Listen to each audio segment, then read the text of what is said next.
Persona 5 Tactica is an extremely satisfying tactical JRPG to play that excels at standing out from the rest of the pack. With its unique mechanics and gameplay, the game was so fun that I wish there was even more to play. This is KD360, thank you for checking out my review of Persona 5 Tactica. Let's get into it.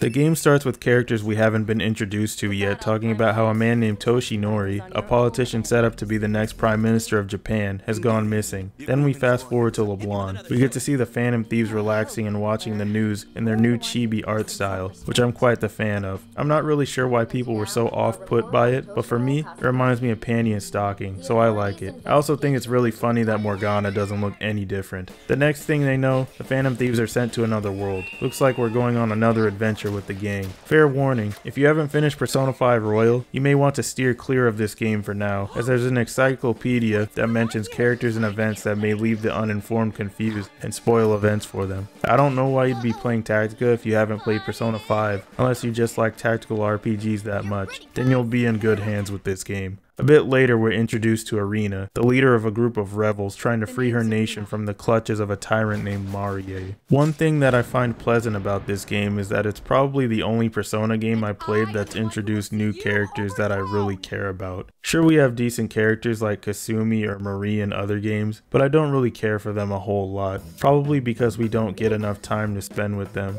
Irina and Toshinori, on the other hand, are some amazing characters that get plenty of chances to shine along with the Phantom Thieves, who do an amazing job showing how much they've grown as characters as well. It would be a real shame if this was the last time we see Irina and Toshinori, because watching them interact with each other and the Phantom Thieves throughout the game's story was quite enjoyable. Hopefully this game is canon so that we can potentially see them return.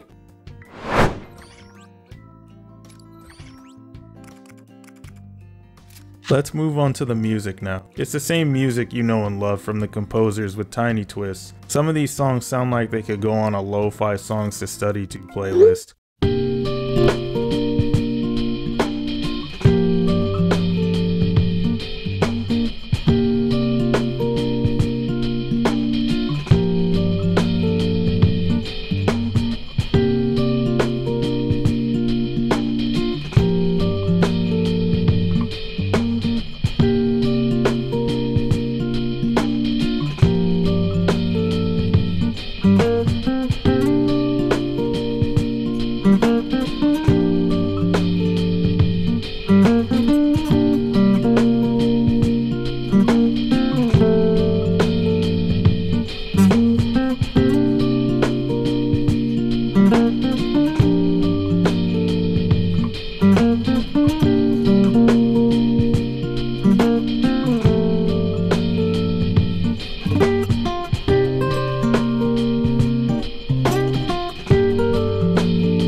You get the picture. It's not as memorable as Persona 5 Royal soundtrack, but what is, right? Regardless, this game's body of music gets the job done, and it does it well.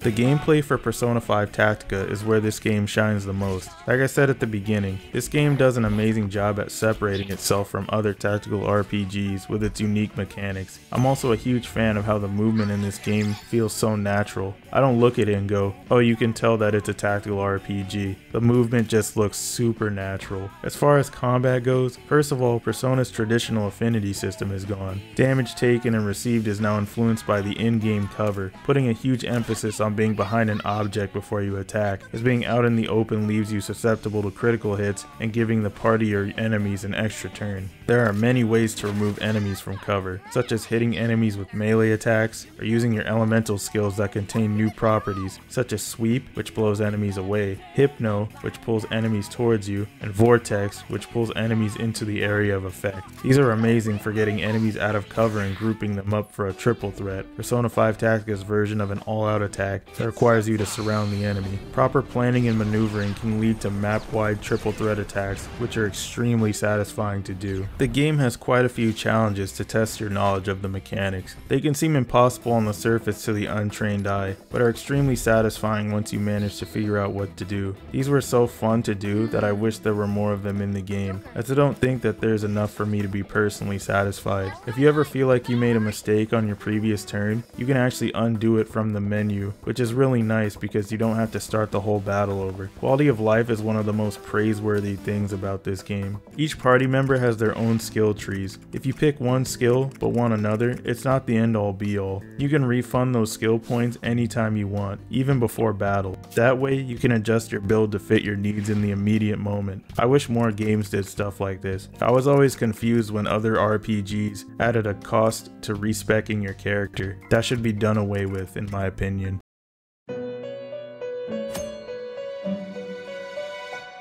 On to the Velvet Room, one of the game's staples. Fusing works pretty much the same as you'd expect. You earn a lot more personas through battle this time around, but fusing is still important since the way personas work is drastically different. Instead of having full-on builds of personas, they can have 2 skills maximum. On top of that, your party can use them like equipment. They give you boosts to your stats along with whatever skills that they have on them. This is amazing for catering to a character's strengths or even covering their weaknesses. I'm a big fan of this change because in the traditional games, you reach a point where you just use certain personas and that's that. But in this game, due to the limited amount of skills that they can have, you'll need to utilize a bunch to fulfill specific needs in battle. Maybe you need more movement, heals, specific damage or ailments, or maybe you just want to farm money and EXP. You're properly incentivized to make many different personas to suit those needs. Another neat thing you can do is fuse personas to make weapons. These weapons can inflict ailments on the opponent, so your money is better spent here than in the shop that sells plain old weapons.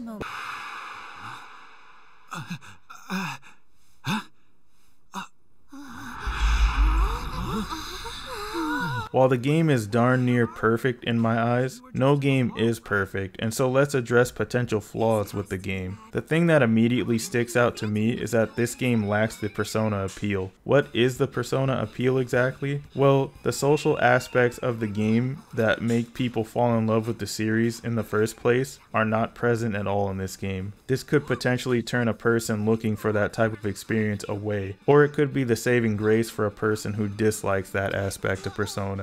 My own personal criticism about the game is that I feel like the last section of this game is a bit disappointing. I'm not sure how to explain this without spoiling it, so I won't be going into any further detail, but I personally was not very satisfied with it, and I wish more effort was put into those final moments in the game. I also feel like the game lacks replay value. New Game Plus does not add enough new content to make me want to play it again. It might as well not even be there. And for my final criticism, I don't feel like there's enough to do. With how satisfying this game is to play, it leaves a bit to be desired in terms of opportunities to test my skills. I would have loved to have a lot more quests in the game. There aren't really a whole lot, unfortunately, but the ones that are here can be quite challenging and fun to do. I would definitely wait for a sale of this game though. I think $40 is the ideal price for this game. Regardless of my criticisms toward the game, I enjoyed myself a lot while playing it and loved experiencing the story and new characters. How about you? Have you played Persona 5 Tactica? Let me know how you feel in the comments.